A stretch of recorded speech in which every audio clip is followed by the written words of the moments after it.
So here we have Solarus back with their fourth album of Sin and Ruin, coming out tomorrow, I believe, which is the 10th of July. So, just like the previous album, A Dance with Tragedy, I got this album in advance, so I'd like to thank Solarus for reaching out to me and doing this again. It means a lot. It's amazing that a band does this for just obviously a small nothing YouTuber like me. So thanks a lot. I really appreciate it. I really enjoy you guys. So this is the fourth album. I yet again got it early. I believe I've got it in something like 2 months prior to the release, so I've had quite a bit of time with it. And yeah, I said I've basically been talking to these guys since the release of their second album, Darkest Days, so I've been talking with them since then, all these kind of years and everything. Starting off new, young YouTuber, and as I said, they've grown as a band, I've grown as a YouTuber, to basically going from completely shit to semi-capable shit. So I said we've both grown together.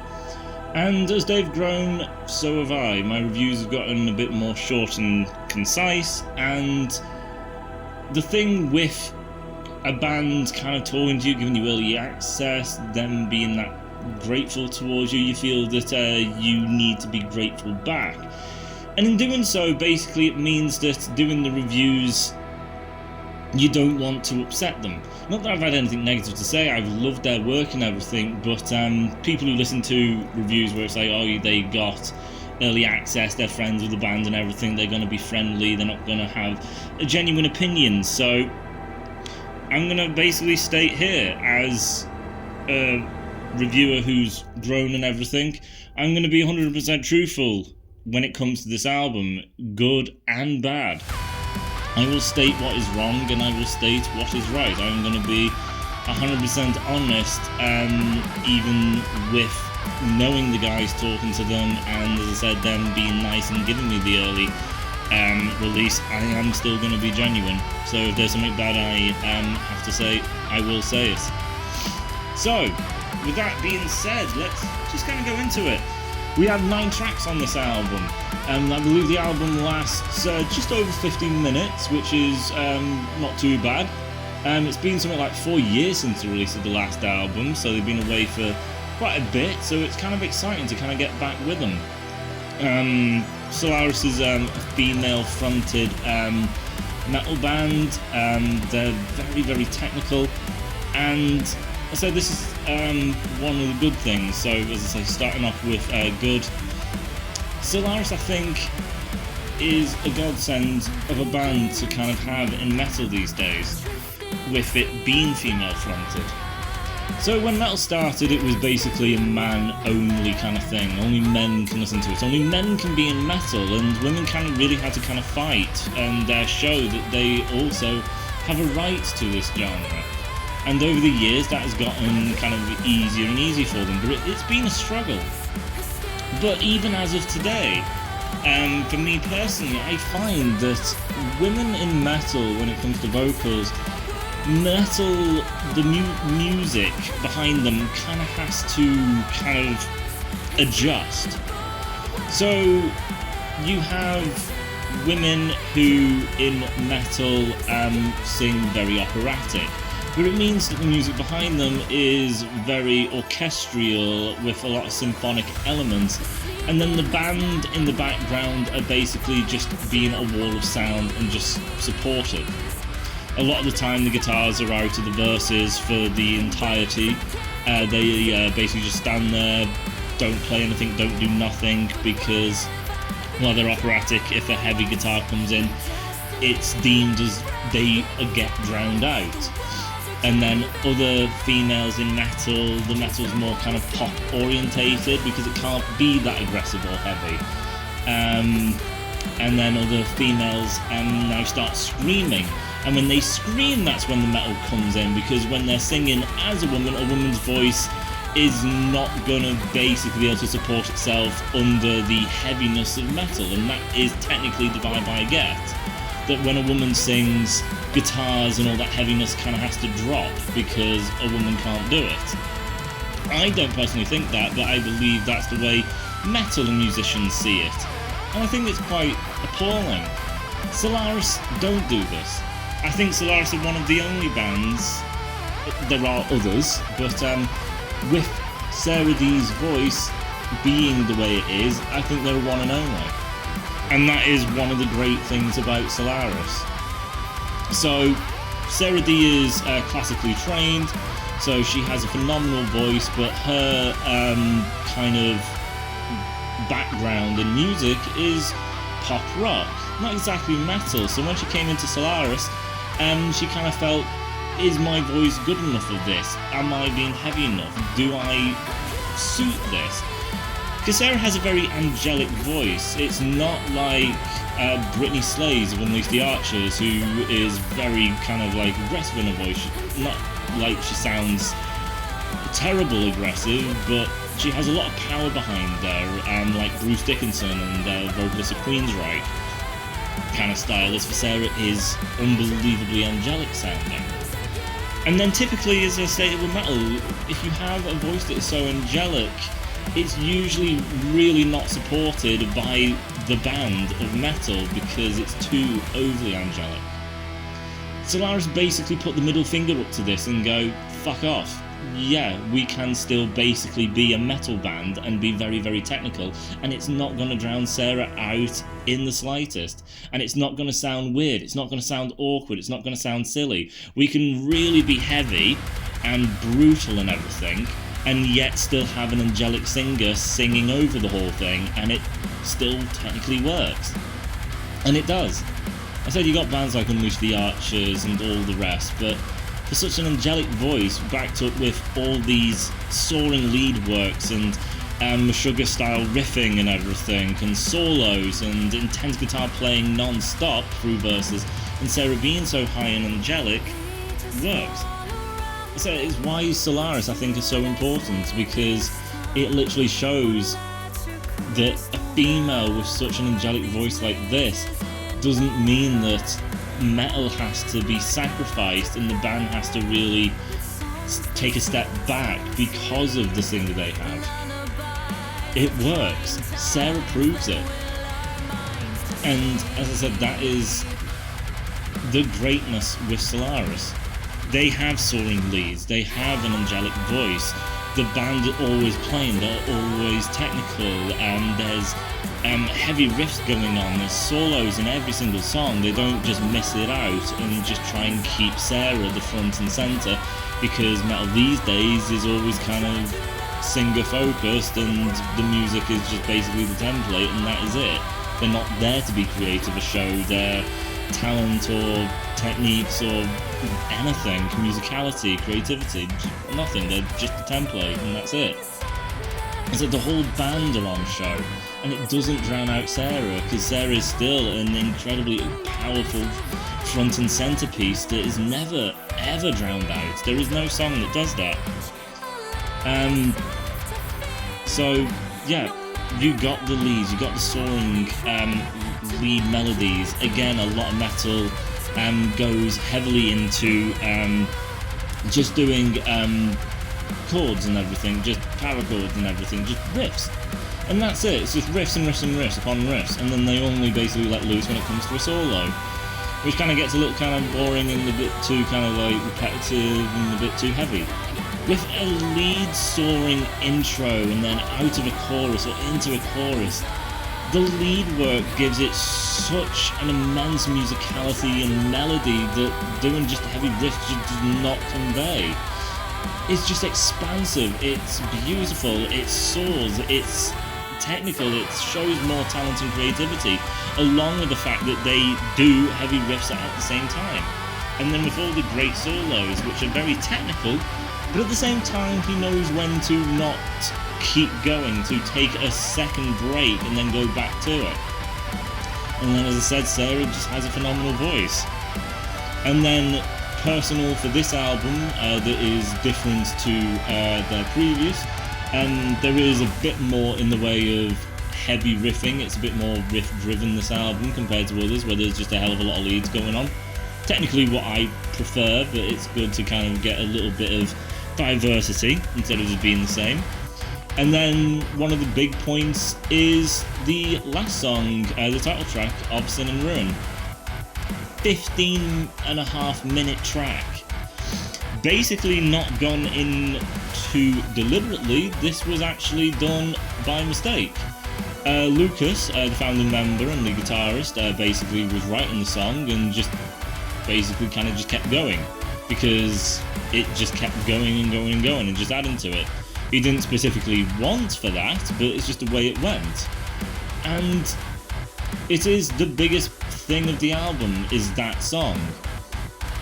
The introduction to that song, the grandeur it brings, as I said, the vocal work and musicianship, and then the constant shifting, because a song like that has to keep changing unless getting very repetitive and really insanely boring. It has to keep the interest and appeal, so you have to keep changing it up. As I said, anytime they change the kind of like direction of the song, it's usually broken up with a lead from Lucas, which is absolutely perfect. The mid-section of the song, everything slows down, it really opens up, it's moody, it's melodic, and then it kind of just leaves Sarah in atmosphere, which I think gives a real nice break, a real nice shift. And then it does a slow build-up back into the latter half of the kind of album song, which I think is just absolute brilliance of how they approached it. And because the song goes on for so long and there's so many kind of like little kind of lead breaks here and there, it makes the anticipation of the actual solo really huge, because every time there's a lead I think, oh God, it's the solo. No, it's not, so it's just a lead break. Where's the solo? And it's just building and building anticipation that when the solo of this song literally comes in, I have the same response every time, which is, God, take me. That is basically just how I feel every time the solo comes in, which is, take me, finally. Because the anticipation was built up of all the leads. I was so excited for the solo. It probably is the one that works the best because it builds that anticipation and that excitement. So when it finally comes, I'm so ready for it, instead of just the typical length song with the typical verse, chorus, and then the solo comes. I didn't know where the solo was coming in the song. I was so ready for it. So when it hits very hard. And as I said, it is probably one of the best solos of the album. I said Sarah sounds great, but now we're going to start moving into a bit of the negatives, and I will be honest. I'm going to not try and be rude, but I'm going to be honest. So, the first track is an interlude track. I stated previously that I do technically hate these things depending on how they're achieved. I don't think this is achieved very well. It's like 2.5 minutes, which is quite a length of time for it to just basically kind of like atmosphere. It's the band's not really playing, Sarah's not really there. It is just literally 2.5 minutes of nothing. Does it immediately connect into the first song? No, it doesn't. It basically just kind of ends, and then the first song kind of starts. I don't like that. I don't mind an intro which basically builds the anticipation and builds into the first track. But, as I said, this one doesn't do it, and it goes on for far too long. As I always state, my favourite band, Avenged Sevenfold, always do the intro well, because it's always tied into the song. It's building something, it has a sound, it has a vibe, has an atmosphere that connects to the album. It builds that excitement and anticipation of, ooh, this sounds like this is different, I wonder where this goes. And then immediately it leads into the band. As I said, with this being a stop-start, has nothing to do with much of anything, I don't like it, it's a throwaway. So you take that just over 15 minutes, take that song out, and as I said, you've gone from 9 tracks to 8 tracks, and then the time shifts down. Another track that I have not exactly a problem with, but there is a problem in it, is Angel Fire, which is a similar problem I had with Dance of Tragedy, which is a Dance of Tragedy. They had a special guest, a vocalist who was a female who added screams. Angel Fire is a special guest, male, who adds screams. I don't know if this is just a thing that they just want to constantly just keep repeating with every album, but I just kind of feel the fact that Solarus has that lead work musicality and melody and soaring guitar lead work and the angelic voice that Sarah kind of brings, with showing that a voice like that with female can do that, but leaning into screaming breaks that musicality and melody. It's just too aggressive and rough. I'm basically wishing for Sarah to return. And as I said, the first entire verse is completely void of Sarah. It's after that where Sarah basically comes back and takes over and I'm like, thank God, this sounds great. Sarah's brilliant. And I enjoy that. I don't know why they keep insisting on doing this, as I said, with the lead work and the beauty and the musicianship and the melody and the greatness that Sarah brings with her voice. I just feel that screaming kind of ruins it. I know it's not a popular opinion these days, and people really like screaming. For this, I personally don't like it, and for Solarus, I don't think it really suits them, even though I'm not the band. But again, they're Canadian. I don't know why they don't really go to Brittany Slays, who is a fellow Canadian. I would expect it might be easy to kind of have her kind of come involved. And then it'll show again the power of female-fronted metal, and that the musicians can literally still stand on their own. The angelic voice of Sarah, with the brutality of what Brittany Slays can bring, I think that's kind of incredible. And so, yeah, I'm not overly as keen on that. Another thing is, when it comes to Solarus, you see a progression. So Reunion was a little kind of rough. The production wasn't perfect. It wasn't written with Sarah in mind. So there was a little kind of disconnect. Darkest Days was some of Sarah, some of Lucas. You could see the kind of like differentiating, like that's definitely kind of Lucas and that's definitely Sarah. So it was quite a diverse album, but it was a first for both of them.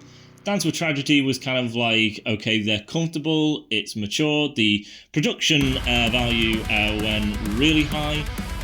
Sarah showed a lot more range with her vocal work. As for with Ovasin and Ruin, I don't think there's much of a shift. I don't think there's much now. I'm not stating it is literally just a Dance with Tragedy 2.0, it isn't. There is some new things, as I said, a 15.5-minute song, that is pretty new for them. The more kind of heavy riffs, that's also kind of new. But outside of that, I'm not getting much. Sarah has a phenomenal voice, but she tends to always kind of play in the higher register. You never really see her go into the low register that frequent.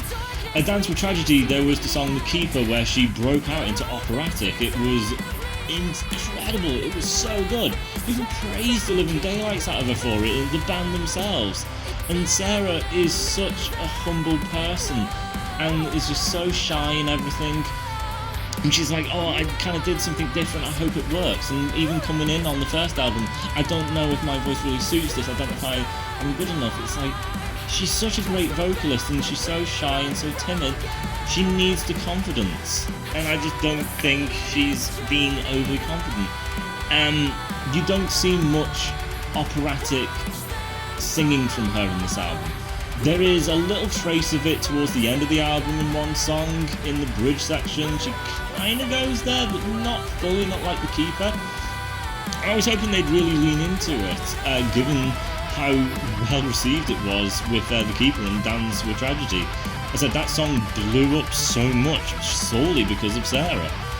So I find it a little weird that she didn't really lean into it. She did state that making this album was really difficult for her. She had writer's block and she really struggled. So maybe that played a part, but as I said, going forward it was just like, do more of that. It's like, why not multi-track her voice? So it's Sarah, but it's a wall of different tones of Sarah. Do operatic, do, as I said, a higher kind of Sarah here and a lower kind of part of Sarah there, and a mid-range Sarah. So it's like different layers. It's a wall of Sarah, just layered upon layered. It was like, that would be brilliant. Again, Sarah also comes from that pop rock background. Why not lean into that? Lucas is obviously the metalhead, and they've obviously shown that they can do that. Why not show the diversity and kind of lean into a little bit more pop rock? Give that diversity. Let's see Sarah in that kind of field, and the band literally kind of play towards that kind of style, and maybe change it up so it's a bit of pop rock but also has that metal vibe to it.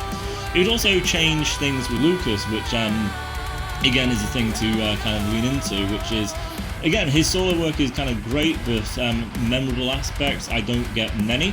And it's always very technical. As I said, it's not overly technical. He does have some kind of restraint and a little break of melody pieces slightly here and there. But again, if Sarah leaned into that kind of pop rock kind of vibe, I would like to kind of see Lucas kind of do a solo in that kind of genre, kind of like outside of the comfort zone. Do something a bit more, as I said, pop rock and very melodic, bouncy kind of style. Do something a bit more jazzy, something a bit more kind of bluesy, something really slow and really melodic. And then again, sprinkle in something really aggressive. Again, you are a musician, you are a songwriter. Show that creativity instead of being confined to literally the restraints of the genre. Show what you are capable of. Sarah's pop rock, and she's, sealed to this genre. If she's pop rock and that's her kind of thing and that's her creativity, show it. Just as I said, show it in line with everything else. Have Sarah do opera, have that symphonic element behind her. I said the album has symphonic elements, have intense symphonic elements backed with the orchestral operatic voice of Sarah, then go into a poppy kind of sound that she does, the very angelic. Lean into her lower register that she doesn't tend to kind of go into. Layer her voice. Lucas, as I said, doing more kind of outside of the comfort zone type of soloing, showing his creativity, and then kind of opening up and like hearing his kind of emotion through a solo, instead of just kind of like the kind of fun, kind of fast kind of thing. Show the kind of vulnerable side. So, I said there, a little bit of the kind of critiques, which again is just like, I feel that Sarah has more range than what she kind of delivers, and I think she is being a little shy. Again, not to discredit her, she has a great voice, and the fact that I know she has more because I've seen it from the Keeper, and that I want that, I have praised her, and it's like, I just want more of you because you are so gifted and talented, and I want to see your pop rock kind of elements kind of come in. There was a song on Darkest Days, what was that track called, which I was a bit more poppy, I forgot it, Limbo. Yeah, Limbo was a Sarah song that was really kind of poppy, and it was just like, that was nice, I really enjoyed that. It's like, and it shows a different thing, it's like, it keeps shifting. I said you can be operatic, have an operatic song, have a poppy song, why not? Have a melodic song, why not? Have a pop metal kind of thing going on with opera elements, and have a really unique kind of song. As I said, I just think they have a lot more to show with this album of Sin and Ruin. I think it's personally played a little safe, in my opinion. But as I stated, I love the solo work, I love Sarah's voice, and I think Solarus, even though it's female fronted and have a lot of technicality, with Sarah's voice, with how angelic it is, I think there is no other band that has an angelic voice like that backed with music like this, which makes Solarus really important and a one and only, and I love it. So it's still an absolute solid album. Some things, as I said, the first track, the interlude, I'm not keen on. The Screamer, really not my type of thing. There's some new kind of elements here and there scattered through the album, which is absolutely amazing, and as is, Solarus's template is great. But moving forward, I would, as I said, like to kind of see more of Sarah's kind of vocal capabilities and her genre kind of coming into the band. And I'd like to see Lucas really get creative and, like I said, be really vulnerable and play a solo which really comes from the heart. Something that really you can feel. Like, go out of the comfort zone. But, like I said, that is my review. A little longer than usual, a lot shorter than what I used to do for Solarus, so I'll leave it there. I hope everyone enjoys.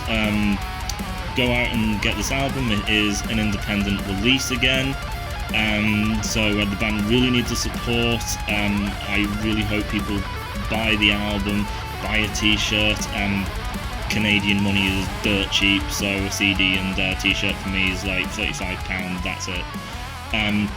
So it's dirt cheap because they're from Canada, which just makes everything even better, so there is no excuse. Go buy and support this band.